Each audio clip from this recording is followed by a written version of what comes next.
The first gunshot tore through the silence of the dusty Coolidge, Arizona street, just as the blood-red sunset painted the horizon.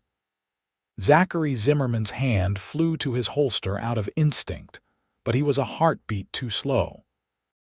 The second bullet caught him in the shoulder, spinning him into the water trough with a splash that scattered the frightened horses tied outside the saloon.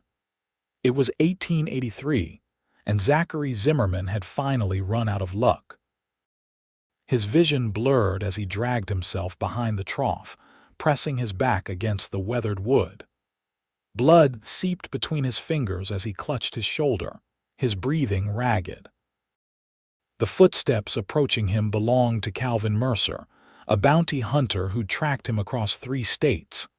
"End of the line, Zimmerman," Calvin called out, the cock of his revolver punctuating his words. "That's for my brother you killed in Santa Fe."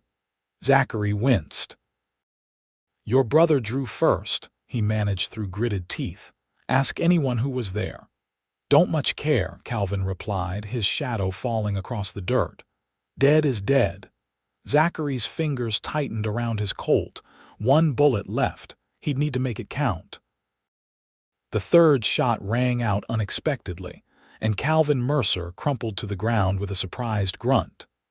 Zachary peered over the edge of the trough to see a woman standing on the boardwalk, a smoking shotgun in her hands. "My pa always said the Mercers were quicker to shoot than think," she said, lowering the weapon. "You all right, mister?" Zachary tried to stand but fell back with a groan. "Been better." The woman approached cautiously, her honey blonde hair catching the last rays of sunlight.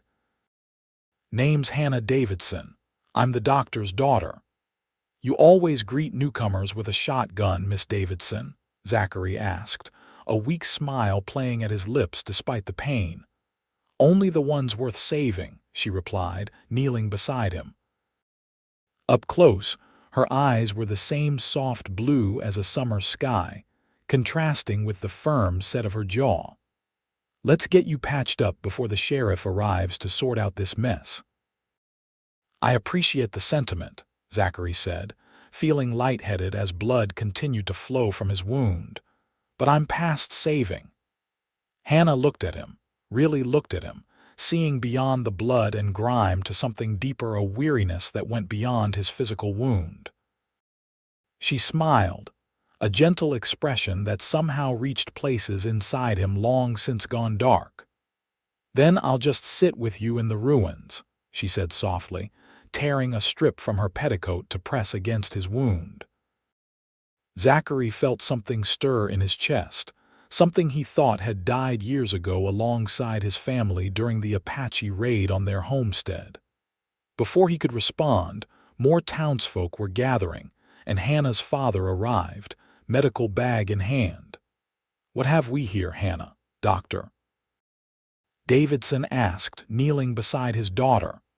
"Bullet wound, Pa, through and through in the shoulder," she responded, all business now. "Let's get him to the surgery," the doctor said after a quick examination. "He'll live." "Didn't plan on it," Zachary muttered as 2 men helped him to his feet. Hannah's eyes met his, that same smile playing at her lips. "Plans change, Mr. Zimmerman." And so they did.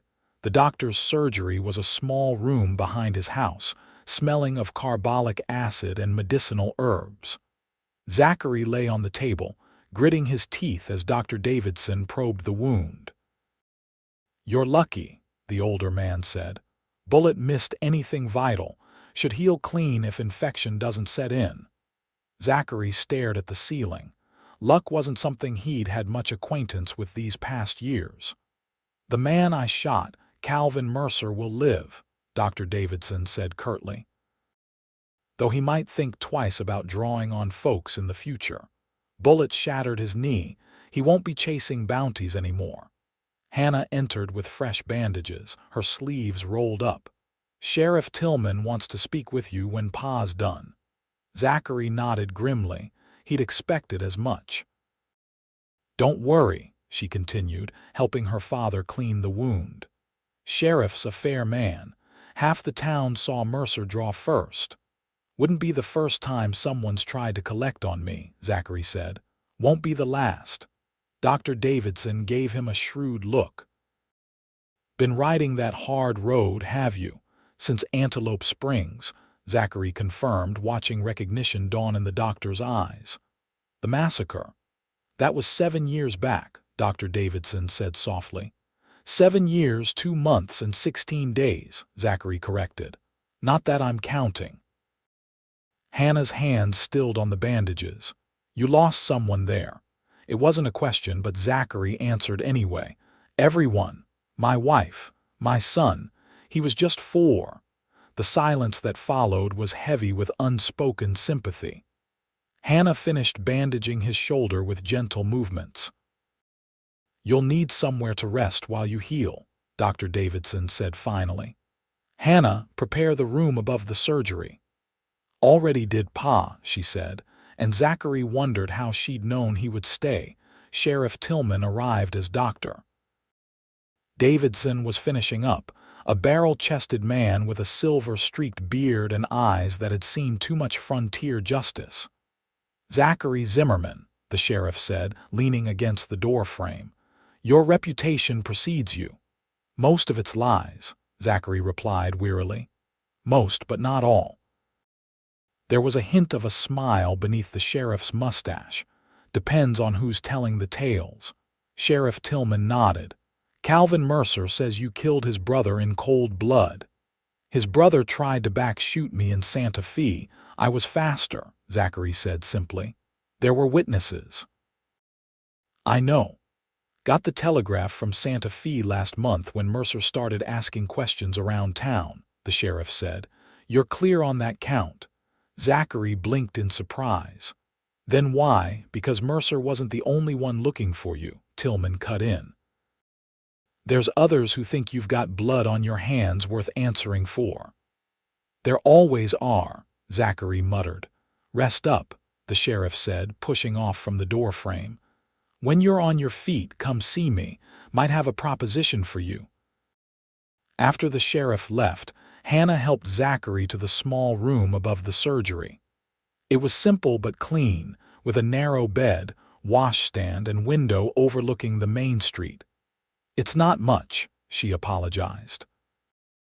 It's more than I deserve, Zachary replied, easing himself onto the bed with a grimace. Hannah poured water from a pitcher into a basin and wrung out a cloth. Why do you say that? Because it's true, he said, watching as she gently wiped the dried blood from his face. Men like me don't get second chances. Every man gets as many chances as he's willing to take, she countered. Her touch was cool against his skin, professional yet somehow personal. You always this stubborn with strangers? He asked. You're not a stranger anymore, Mr. Zimmerman, she replied with that same gentle smile. You're my patient. As she turned to leave, Zachary caught her wrist. Why did you help me? You could have let Mercer finish what he started. Hannah looked down at his hand on her wrist, then back to his face. Because I saw something worth saving. And what was that? A man who's been running so long he's forgotten how to stand still, she said simply. Sleep now. We'll talk more tomorrow. Long after she'd gone, Zachary lay awake, staring at the unfamiliar ceiling, her words echoing in his mind. Worth saving. It had been a long time since anyone had thought that about him, longer still since he'd thought it about himself. The days that followed fell into a pattern. Hannah would bring breakfast each morning, change his bandages, and talk to him about the town and its people. Coolidge was a small settlement, established after the railroad came through 5 years prior. It was a cattle town primarily, with a few mines in the surrounding hills and enough law-abiding citizens to keep the peace most days. Dr. Davidson checked on him regularly, pronouncing his wound healing well. You've got a strong constitution, he remarked. Should be up and about in another week or so. Zachary learned that Hannah had been training under her father since her mother died of influenza 3 years ago. She had a natural gift for healing and a calm demeanor that put patients at ease. Did you always want to be a doctor?" Zachary asked one afternoon as she changed his dressings. "Not always," she admitted. "I wanted to teach once, even went back east for schooling. But when Ma died and Pa needed help," she shrugged. "Life has its own plans sometimes." "Do you regret it?" he asked, watching her skilled hands work. "No," she said after a moment's consideration. "There's satisfaction in mending what's broken." Her eyes met his and something passed between them, an understanding that went beyond words. On the seventh day, Zachary was strong enough to venture downstairs. Hannah found him standing at the window of the surgery, looking out at the street. "First time I've been in one place this long since Antelope Springs," he said without turning. "Is that good or bad?" she asked, coming to stand beside him. "Don't rightly know yet," he admitted. "Been running so long, standing still feels wrong somehow. Like your skin doesn't fit right anymore." He looked at her in surprise. "Something like that." "That's how I felt when I came back from Boston," she said. "Everything familiar seemed strange and I felt like a stranger in my own life." "What changed?" "I did," she said simply. "Or maybe I just remembered who I was beneath all the running." Zachary studied her face, the quiet strength in her features. At 26, Hannah Davidson had a wisdom that belied her years. "You're an unusual woman, Miss Davidson." "So I've been told," she replied with a small smile, "and it's Hannah. After pulling a bullet out of a man, I think we can dispense with formalities." "Hannah," he repeated, liking the way her name felt on his tongue. "Then I'm Zach." "Well, Zach," she said, "think you're up for a walk. The fresh air would do you good." They walked slowly down the main street, Zachary still weak but determined not to show it. Coolidge was busy with the usual afternoon activities: wagons delivering goods, ranchers in town for supplies, children playing in the spaces between buildings. People nodded respectfully to Hannah and regarded Zachary with open curiosity. News traveled fast in small towns, and everyone knew about the shootout and Hannah's intervention. "You're something of a celebrity," he remarked as they passed a group of women who whispered behind their hands. "They're not looking at me," Hannah replied with a knowing glance. "The mysterious wounded stranger is far more interesting." "Not so mysterious," Zachary said. "Just a man with too many miles behind him." "And ahead?" she asked, stopping to look at him. Before he could answer, a commotion erupted from the saloon. A man staggered out, clearly drunk, shouting obscenities. Zachary recognized him immediately: Warren Mercer, the middle brother of the Mercer clan. "Where is he?" Warren bellowed. "Where's the bastard that shot my brothers?" Instinctively, Zachary pushed Hannah behind him, cursing the fact that he wasn't wearing his gun. Sheriff Tillman emerged from his office across the street, hand resting on his holster. "That's enough, Mercer. Go sleep it off." "Not till I settle accounts," Warren slurred, drawing his pistol with clumsy fingers. What happened next was a blur. Warren spotted Zachary and raised his gun. Zachary lunged forward, ignoring the pain that tore through his shoulder. There was a shot, a scream, and then the hard impact of the dirt street beneath him, but the pain he expected didn't come. Instead, he found himself staring up at Hannah's frightened face as she knelt over him. A few feet away, Warren Mercer lay writhing, clutching his arm where Sheriff Tillman's bullet had found its mark. "Are you hit?" Hannah demanded, her hands frantically checking him for new wounds. "No," Zachary gasped, struggling to sit up. "Just pulled my stitches, I think."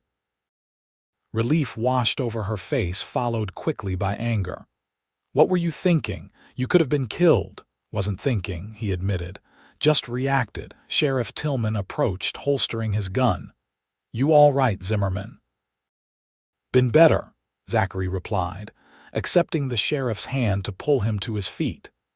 "Seems the Mercers are determined to make you a permanent resident of our cemetery," Tillman observed dryly. "Family trait," Zachary said, watching as two deputies hauled the cursing Warren toward the jail.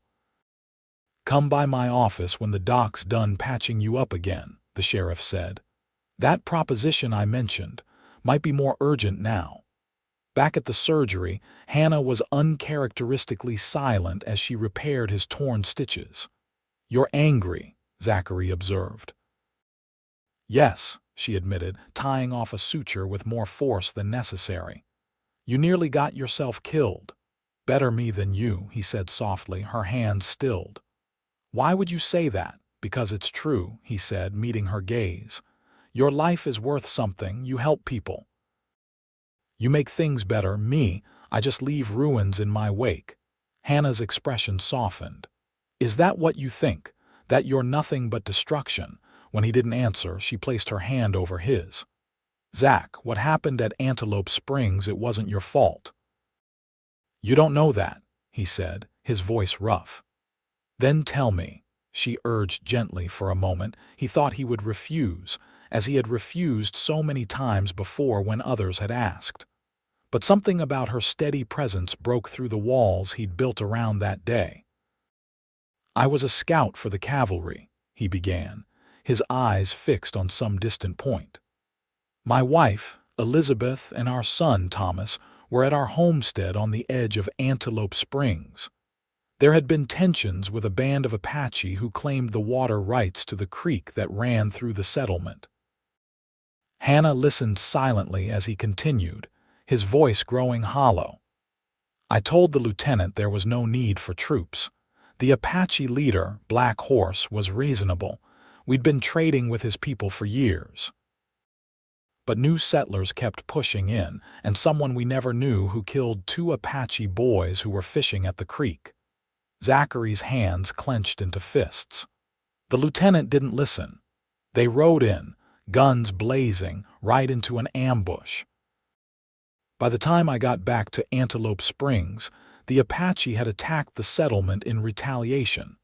Everyone was dead, my Elizabeth, my Thomas, neighbors I'd known for years." "Oh, Zach," Hannah whispered, her eyes shining with unshed tears. "I buried them all," he said flatly. "Then I rode after the Apache. I killed Black Horse and 3 of his warriors before the rest escaped into the mountains. And you've been running ever since," she finished for him. Zachary nodded. "There's blood on my hands that won't wash off. The Apache put a price on my head after I killed Black Horse. Settlers blame me for not stopping the massacre.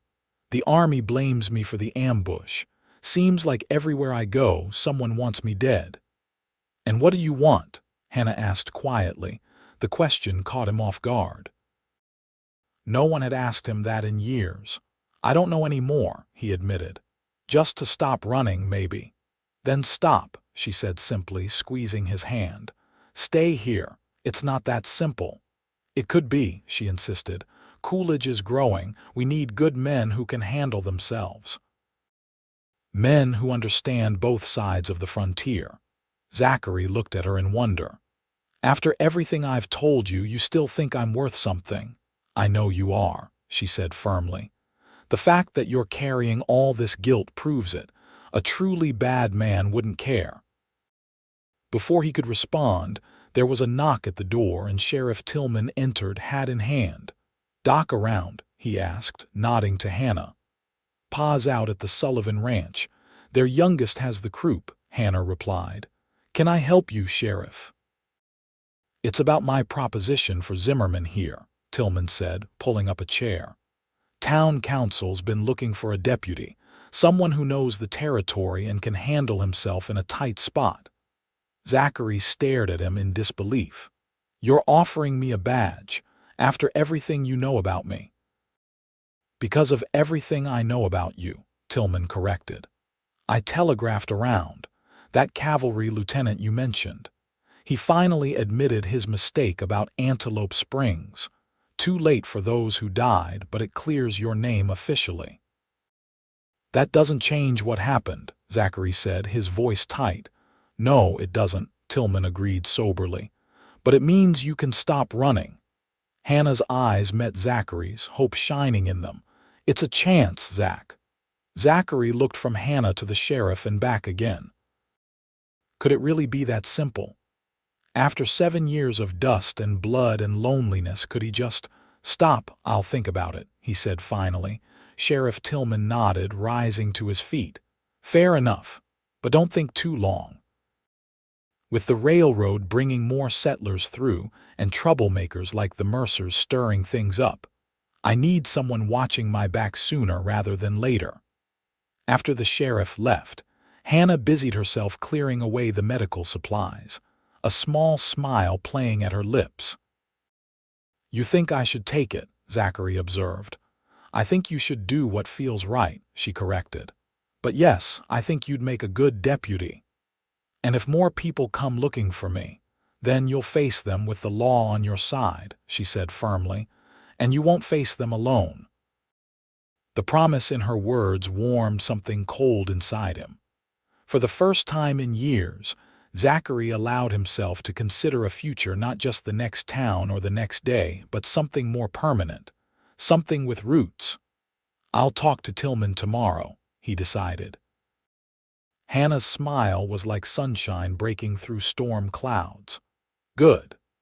The next morning, Zachary Zimmerman pinned on a deputy's badge, feeling both strange and strangely right. Sheriff Tillman showed him around the small jailhouse, introduced him to the town council, and outlined his duties. It's mostly keeping the peace, Tillman explained. Breaking up the occasional fight, making sure the drovers don't tear up the town when they come through, watching for cattle rustlers.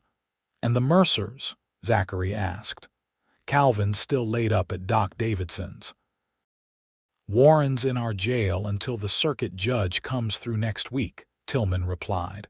But there's one more brother out there, Samuel, meanest of the lot from what I hear. He'll come, Zachary said with certainty. Men like that don't let things go. Then we'll be ready, Tillman said simply. The weeks that followed were the most peaceful Zachary had known in years.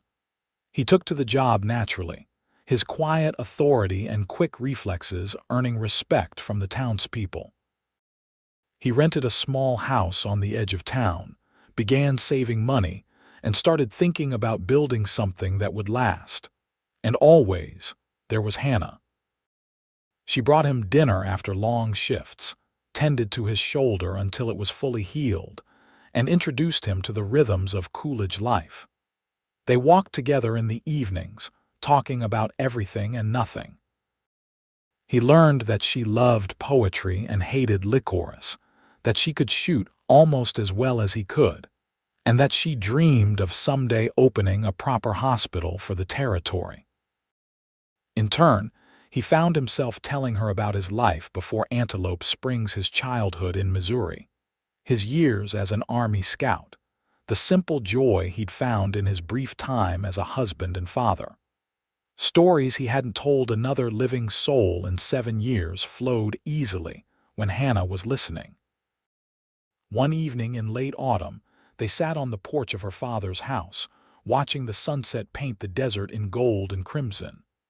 Dr. Davidson was inside, reading by the fire after a long day of patience. I got a letter from the reservation today, Zachary said, breaking a comfortable silence. From Running Elk, Black Horse's son. Hannah turned to him, surprised. What did it say? He wants to meet, Zachary replied. Says it's time to end the blood debt between us. Are you going? She asked softly. Zachary nodded. Tillman's given me 3 days. I leave tomorrow. Hannah was quiet for a moment. Will you come back? The question hung in the air between them, weighted with meaning beyond its simple words. Zachary reached over and took her hand, his calloused fingers entwining with her smaller ones. I've got reasons to, he said, meeting her gaze. Her smile was worth every mile he'd traveled to find it. Good. The journey to the San Carlos reservation took a full day of hard riding. Zachary traveled alone, his badge left behind, carrying only his gun and a piece offering a fine hunting knife he'd bought in town. Running Elk met him at the edge of the reservation, a tall man about Zachary's age, with his father's proud bearing but gentler eyes. "Zimmerman," he said by way of greeting. "You came." "I gave my word," Zachary replied simply. They made camp together, the silence between them stretching out as the stars appeared one by one. Finally, Running Elk spoke. "My father was wrong to attack the settlement," he said, staring into the fire. "Just as your soldiers were wrong to attack our hunting party." Zachary nodded. "There was wrong on all sides. And you," Running Elk asked, looking at him directly, "were you wrong to kill my father?" "I was blinded by grief," Zachary admitted. "I wanted someone to pay for what happened to my family." "As did he when those boys were killed," Running Elk said. "The cycle never ends." "Unless we end it," Zachary suggested quietly. Running Elk studied him for a long moment. "The elders say a blood debt can only be paid in blood or by a life of service to those wronged." "I can't bring your father back," Zachary said. "But I can try to make things better for his people. I have a badge now in Coolidge. I could help." "A white man's badge won't change how the reservation agent treats us," Running Elk said bitterly, "or how the ranchers steal our water." "No, but it's a start," Zachary insisted. "I know people in the territorial government. The new deputy marshal owes me a favor. It's not much, but it's something." Running Elk was silent for a long time, then he reached into his shirt and pulled out a small leather pouch. "My father wore this in battle," he said, handing it to Zachary. "It contains the earth of our ancestors. I was going to bury it with your blood to return the balance." Zachary accepted the pouch solemnly. "And now I think perhaps there is another way to balance the scales," Running Elk said. "You will wear it and remember your promise to help my people, and when you have fulfilled that promise you will return it to me." "I will," Zachary vowed, tying the pouch around his neck. "And there's something else I should tell you." He explained about the lieutenant's admission, the official clearing of his name, and the truth about who had given the order to attack the Apache hunting party. Running Elk listened intently, his face revealing nothing. "Does this change your mind about me?" Zachary asked when he'd finished. "It changes what I know, not what I feel," Running Elk replied honestly. "But feelings change with time. Knowledge is a good place to start." They parted the next morning as neither friends nor enemies, but as men bound by a solemn promise. As Zachary rode back toward Coolidge, he felt lighter somehow, as if a burden he'd carried for 7 years had begun to ease. Hannah was waiting for him when he returned, sitting on the steps of the jailhouse despite the chill in the air. "How did it go?" she asked as he dismounted. In answer, Zachary showed her the pouch around his neck and explained its significance. "It's not forgiveness," he said, "but it's a chance to make amends." "That's all any of us can ask for," she said softly, reaching up to touch the small leather bundle. "A chance to make things right." Later that evening, as they walked along the creek that ran behind the town, Zachary finally asked the question that had been on his mind for weeks. "Hannah, that day with Calvin Mercer, when I said I was past saving," he began, stopping to face her. "You said you'd sit with me in the ruins. Why?" She looked up at him, her eyes reflecting the first stars appearing in the twilight sky. "Because everyone deserves someone who will stay even when things seem hopeless, especially then." "No one's ever stayed for me before," he admitted. "I'm not going anywhere," she promised. Zachary took her hands in his. "When I was riding back today, I realized something. For 7 years I've been a ghost, haunting my own life. But these past weeks with you, with this town, I feel alive again." Hannah's smile was radiant in the gathering darkness. "That's because you are alive, Zach. You always were. You just forgot for a while." He leaned down slowly, giving her time to pull away if she wanted. Instead, she rose on her tiptoes to meet him halfway. Their first kiss was gentle, tentative the kiss of two people who had known loss and were cautious with newfound happiness. When they parted, Hannah's cheeks were flushed despite the cool evening air. "I've been waiting for you to do that," she confessed. "I've been wanting to," he replied with a smile. "Just wasn't sure I had the right." "You do," she assured him, reaching up to trace the line of his jaw. "You definitely do." Winter came to Coolidge with unseasonable ferocity that year. Snow blanketed the desert, turning the harsh landscape into something softer, magical. Zachary found himself busier than ever as deputy, helping stranded travelers, checking on outlying homesteads, making sure the town's supplies held out through the unexpected weather. Hannah worked alongside her father as influenza swept through the community. Together, they fought the disease house by house, losing some battles but winning most. Zachary marveled at her strength, her unwavering compassion even when exhaustion lined her face. "You should rest," he told her one evening as she stumbled into the jailhouse after 36 hours without sleep. "So should you," she countered, accepting the cup of coffee he offered. "But the Sullivan baby is finally fever-free, so I'm counting it as a victory." "You're remarkable," he said, not bothering to hide the admiration in his voice. She smiled wearily. "Just doing what needs doing." "That's what makes it remarkable," he insisted, gently tucking a strand of hair behind her ear. Their courtship progressed slowly, respectfully. "Doctor." Davidson gave his blessing with a warmth that surprised Zachary. "You've been good for her," the older man said one evening when they found themselves alone. "She smiles more now." "She's been good for me," Zachary replied honestly. "Better than I deserve, Doctor." Davidson studied him with knowing eyes. "The measure of a man isn't in what he deserves, but in what he's willing to give." "I'd give her everything," Zachary said without hesitation. "Then you're worthy of her," the doctor said simply, and that was that. As winter deepened, reports came of a gang of rustlers operating in the territory. Cattle disappeared from ranches, a stagecoach was robbed, and tension mounted in the surrounding communities. "Samuel Mercer," Sheriff Tillman said grimly when the descriptions of the gang leader reached them. "Looks like he's decided to make his move. He'll come for me eventually," Zachary predicted, checking his gun with practiced fingers. "And when he does, I want Hannah and her father well clear." "They won't leave just because you ask them to," Tillman pointed out. "Especially not Hannah."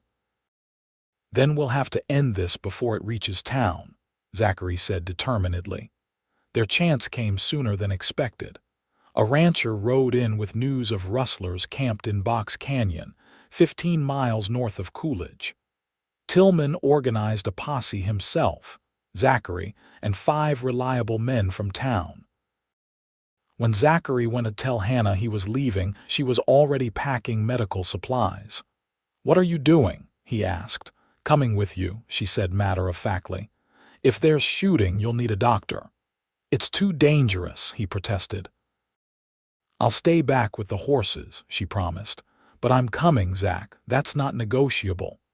He recognized the stubborn set of her jaw and knew argument was futile. "You stay out of the line of fire," he insisted.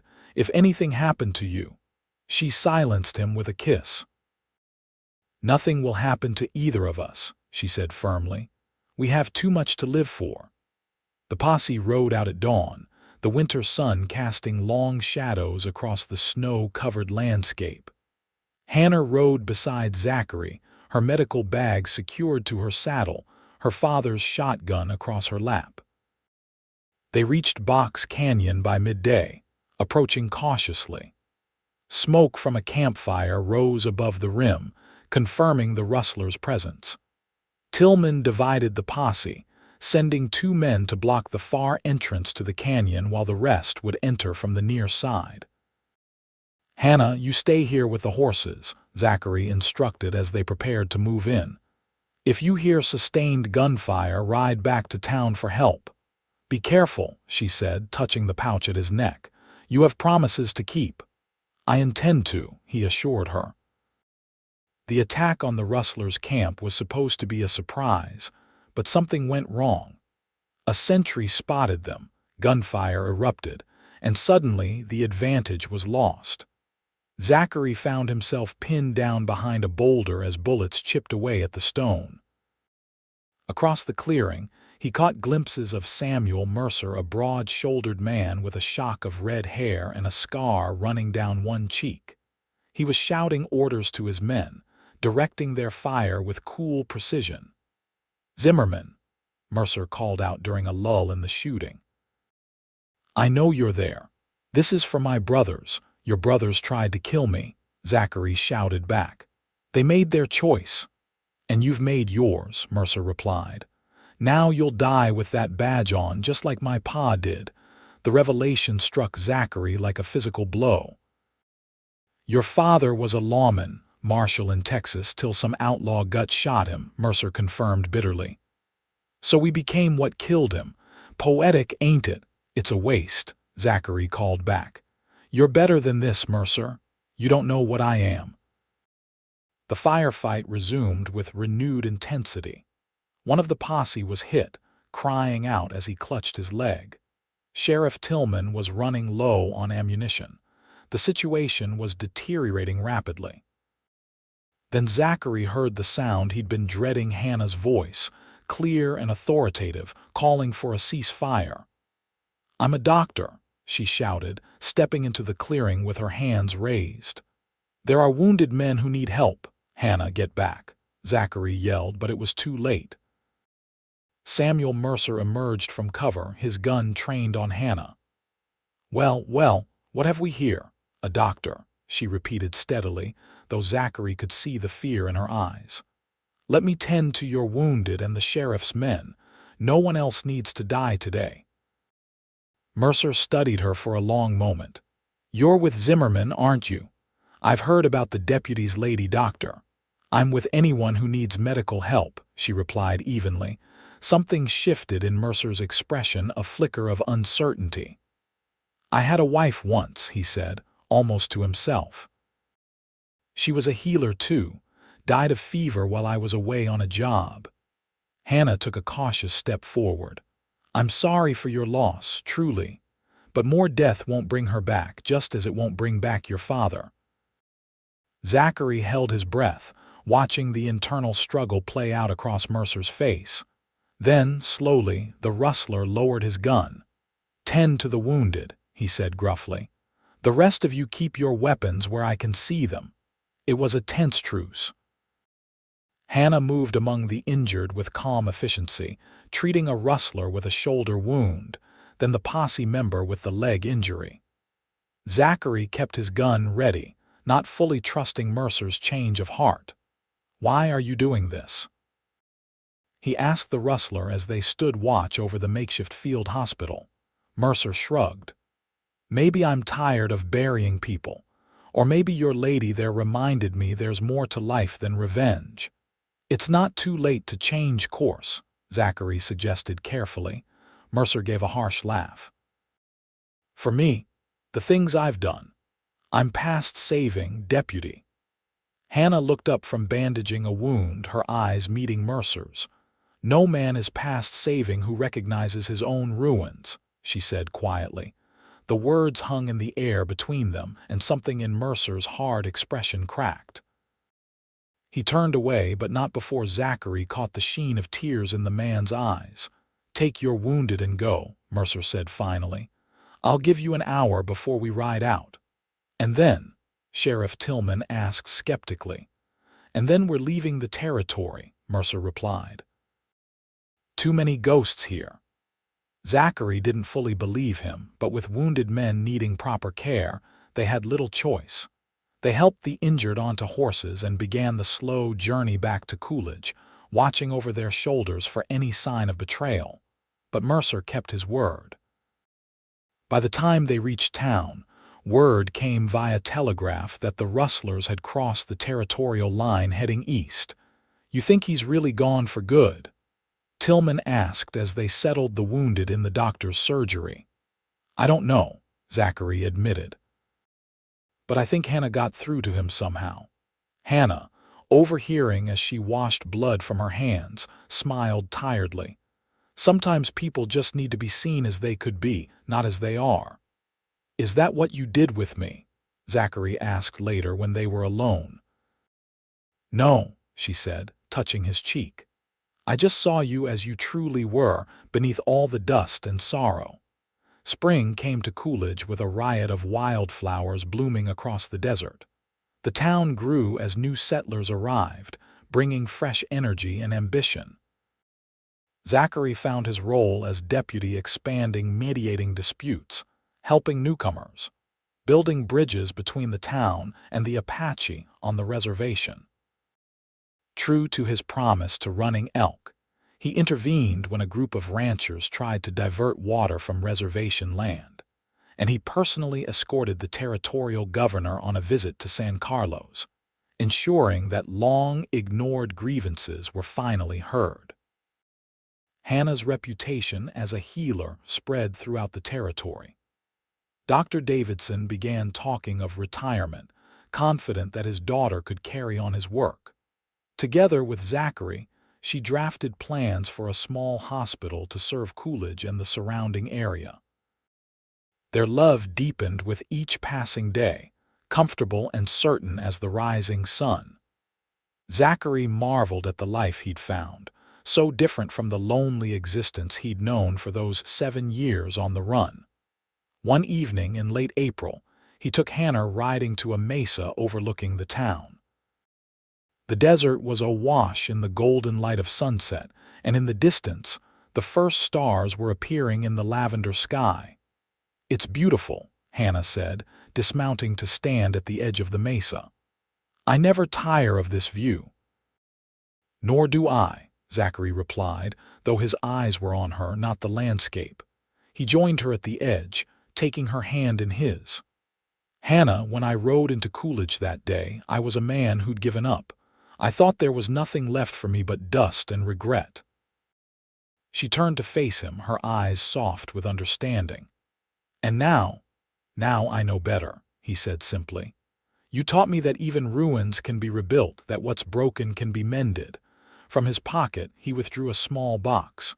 Inside lay a ring, a simple gold band set with a single pearl.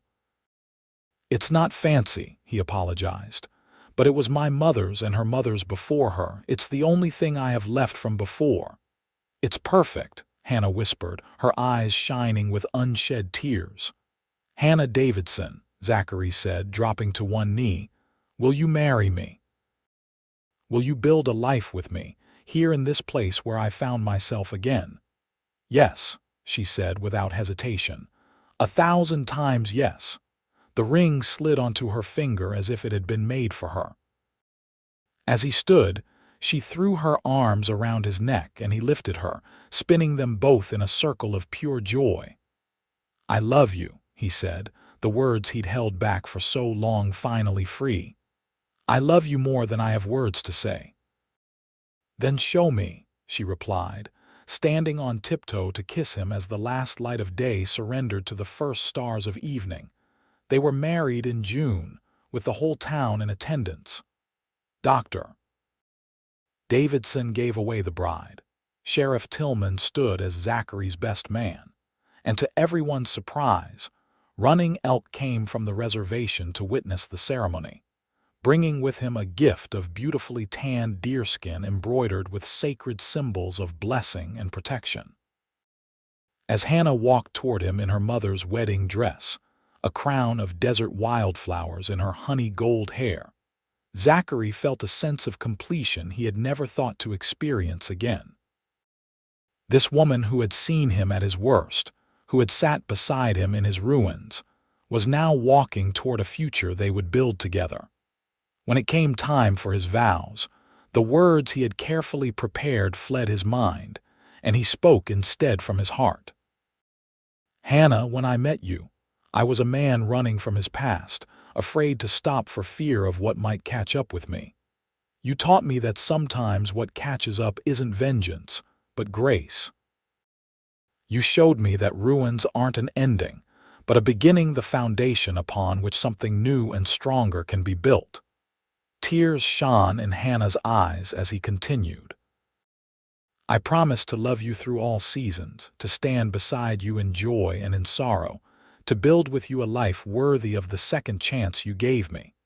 You are my home, my hope, and my heart's true compass. Hannah's vows were equally moving, spoken in a voice that trembled with emotion but never wavered in conviction. Zachary, you came to me wounded in body and spirit, believing yourself beyond redemption. But I saw in you what you could not see in yourself, a good man worthy of love and belonging. You have shown me that courage isn't the absence of fear, but the determination to face it beside someone you trust. She squeezed his hands, her smile radiant through her tears. I promise to be your partner in all things, to remind you of your worth when you forget, to walk with you through whatever ruins life may bring, knowing that together we can always rebuild. You are my strength, my joy, and the answer to prayers I didn't know I was making. There wasn't a dry eye in the gathering as they exchanged rings and were pronounced husband and wife. The celebration that followed lasted well into the night, with music and dancing under stars that seemed to shine with particular brightness over Coolidge that evening. Happy, Zachary asked his bride as they swayed together to a slow fiddle tune, the townspeople dancing around them. Completely, Hannah replied, resting her head against his chest. And you, more than I ever thought possible, he admitted. I keep thinking I'll wake up and find this was all a dream. She looked up at him, mischief dancing in her eyes. If it is a dream, then we're dreaming it together. And I, for one, don't want to wake up. Then we won't, he promised, bending to kiss her as their friends and neighbors cheered. They made their home in a small house on the edge of town, close enough for Hannah to continue her medical work, but with enough land for the garden she wanted, and the horses Zachary loved. Together they built the hospital Hannah had planned, a simple but sturdy building that served not only Coolidge but the surrounding ranches and the reservation as well. Zachary continued as deputy, earning a reputation for fairness that brought people from miles around to seek his counsel in disputes. When Sheriff Tillman retired the following year, the town council unanimously elected Zachary to take his place. Never thought I'd see the day, he marveled to Hannah as he pinned on the sheriff's star. From wanted man to sheriff in 2 years. I did, she said confidently. The moment you stepped between me and Calvin Mercer that first day, I knew what kind of man you were. Life wasn't always easy.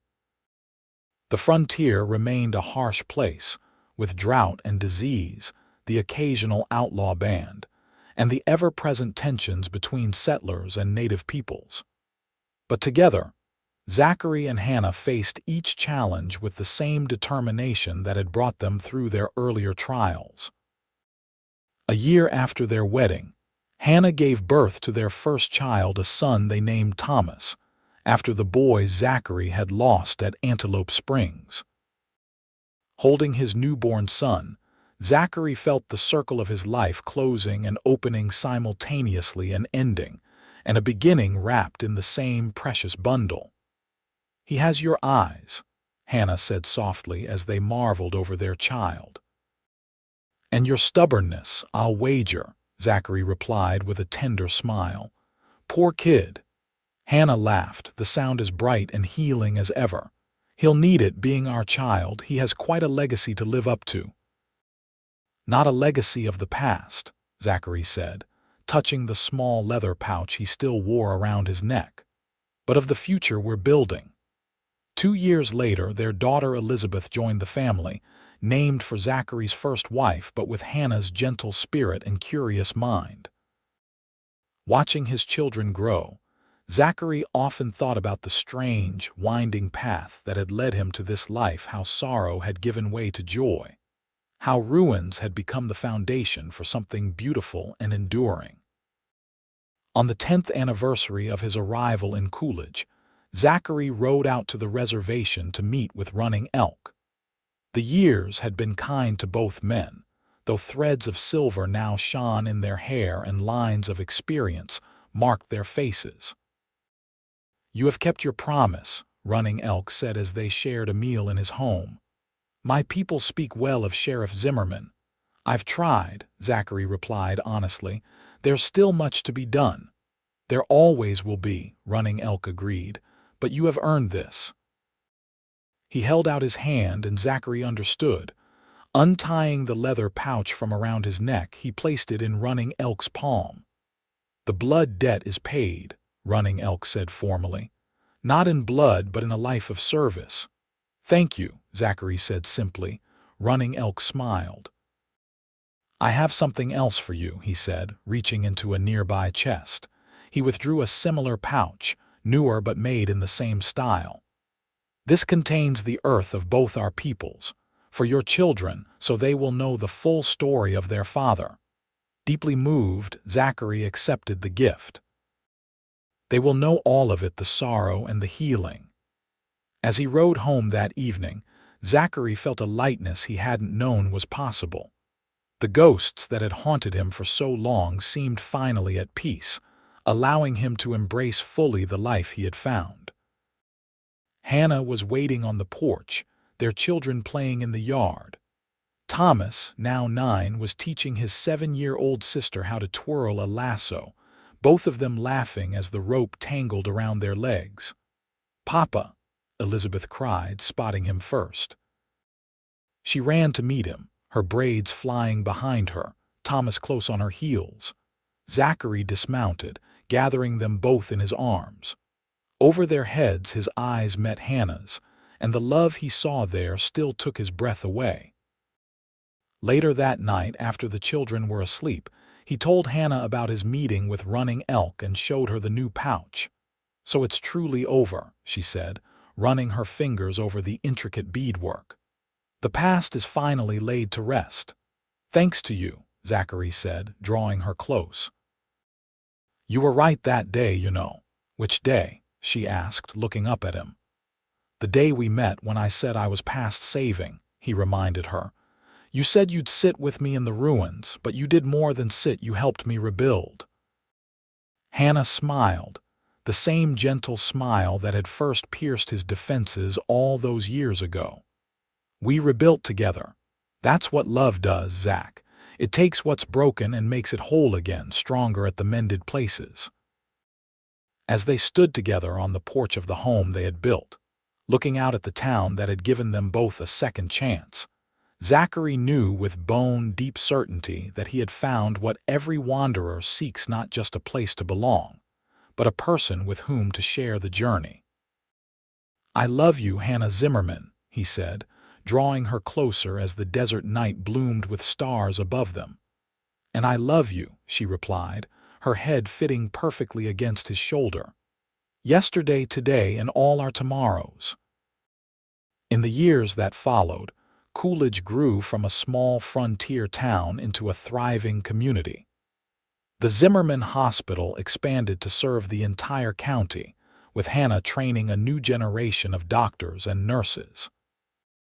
Zachary eventually became mayor, using his position to forge lasting peace between settlers and native peoples. Their children grew strong and wise, carrying forward the legacy of healing and justice their parents had established. Thomas became a doctor like his mother, while Elizabeth studied law, determined to fight for the rights of those whose voices often went unheard. And on quiet evenings, when the day's work was done, Zachary and Hannah would still sit together on their porch, watching the sunset paint the desert in gold and crimson. Their hands clasped together as they had been since that first fateful day, two people who had found in each other the courage to face both ruins and renewal, knowing that as long as they were together, they could weather whatever the frontier might bring. For in the end, that was the greatest lesson Zachary had learned in his journey from lonely wanderer to beloved husband, father, and community leader. that no one is truly past saving when love stands ready to sit among the ruins, patient and determined, until healing comes.